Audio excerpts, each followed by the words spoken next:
On general and complete disarmament, the U.S. and 3 others were swamped by the votes of 172 member states. On promotion of multilateralism in the area of disarmament and non-proliferation, it was the U.S. and 4 friends who were again overwhelmed, this time 132 to 5, with 50 abstentions. It was a long morning in the UN General Assembly for the U.S. and Israel, both of which, again, got a good look at how alone they stand on issues crucial to the world's welfare.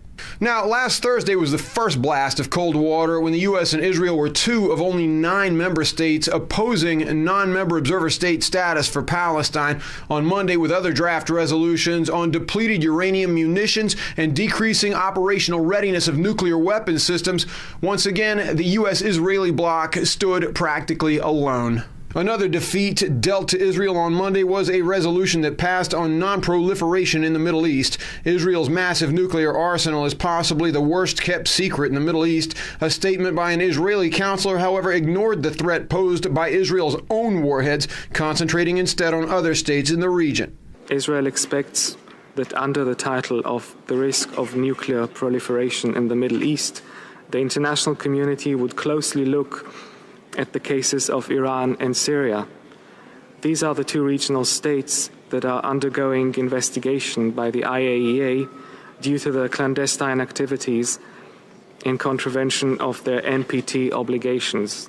The international community didn't agree, passing the resolution on proliferation with only Israel and 1 other state opposing. The adherence to the NPT that Israel demands can't be measured in its own case because Israel never signed the treaty. That's a point that was bound to surface in a Helsinki nuclear conference that was originally scheduled for this month, but canceled at the last minute by the U.S.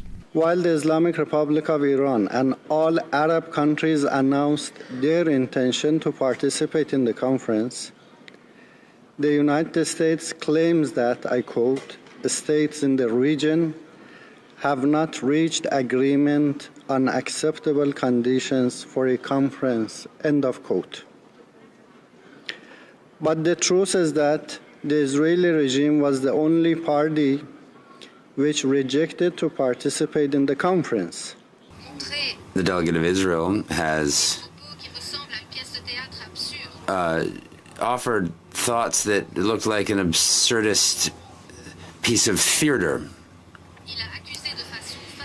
and with lies accused other parties with fallacious arguments in order to turn people's eyes away from the true danger of nuclear proliferation, which is in the hands of the Israelis.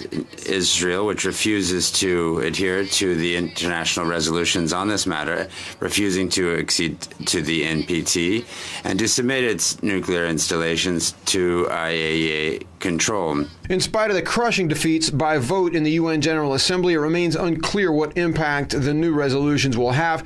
General Assembly resolutions, which may carry the opinion and sentiment of a world majority, are often met with indifference by those who do not wish to comply with them, with little fear of any sort of reprisal. Hank Flynn, Press TV, New York.